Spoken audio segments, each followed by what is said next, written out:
Si Kulas kaya ka, dumdumay Kulas. Sa una, dugay naman si Kulas madulas sa Cotabato. Sino nakaabot na to? Patay naman to. Sa kwan, si Yahay, Kulas. Oh, hay Yahay. Sa Davao na kwan. Si Kulas, nangabuhi ni si Kulas nga kwan, maning maro ba? Sa pangabuhi niya, ang iyang gipakaon sa iyang mga anak, puro sa sugal. Sugal, tapos maro siya, tara niya, ngampang niya magsugal siya o ano ang activity niya, makakwarta siya. Pero maroa lagi. Mauni si Kulas. Siling niya, bisan sa akong kamatayon, dapat maging maro. Nalakaw siya sa manghula. Manghula ba? Kinsa mga mayo manghula dire. Ingon niya, lakas sa manghula sa niya, Madam Auring. Buhi pa si Madam Auring. Madam Auring, hulaan mo ba?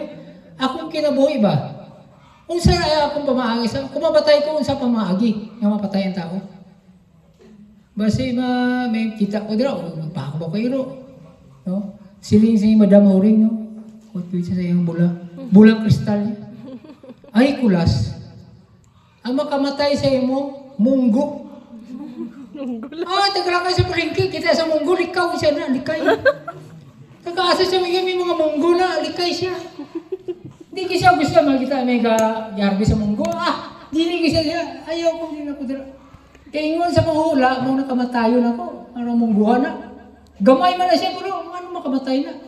Pero para maluwas ko sa kamatayon, di ko magpaduol ng mungguhan na. Parang galakaw sa kasada.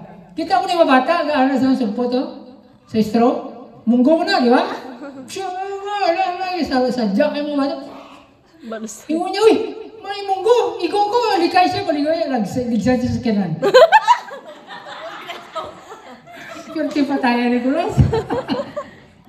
Munggo dahil. Abot siya sa langit. Sa pertahan dito, aras si Senyor Pedro ito. Hinya, welcome Kulas. Sulod. Sinya, Senyor Pedro, sipiat ko ba? Tama yun, munggo, ginagkamatayin ako.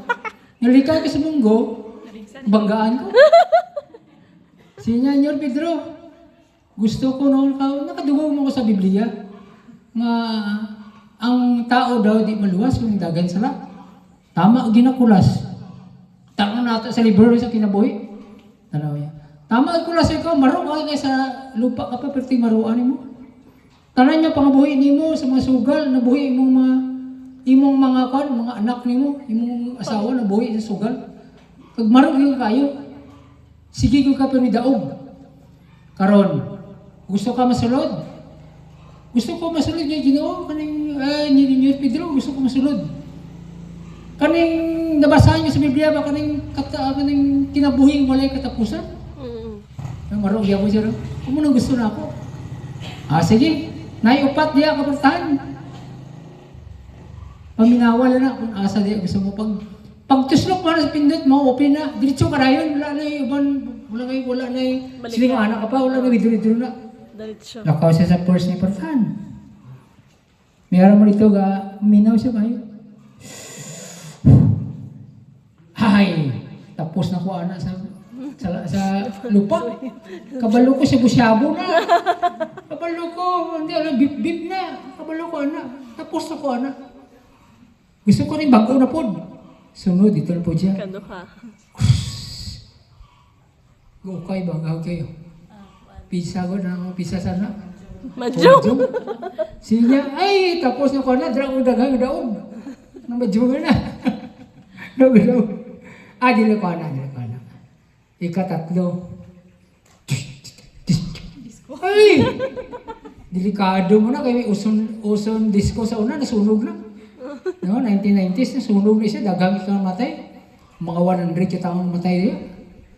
Hindi ko anak, kaya wala kasiguruhan ng kinabuhi niya. Dili ko sa ikaapat. Mauna siguro ni. Pag ikaapat na ito,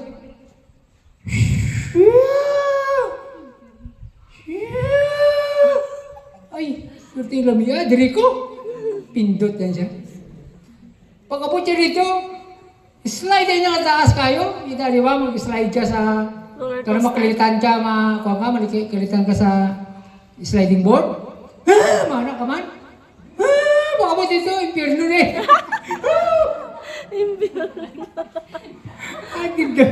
Naisahan niya sa yaman ni Pedro. Mauna, no, purpo sa kalibutan, nga nung kato ang Ginoo na to, si Jesus.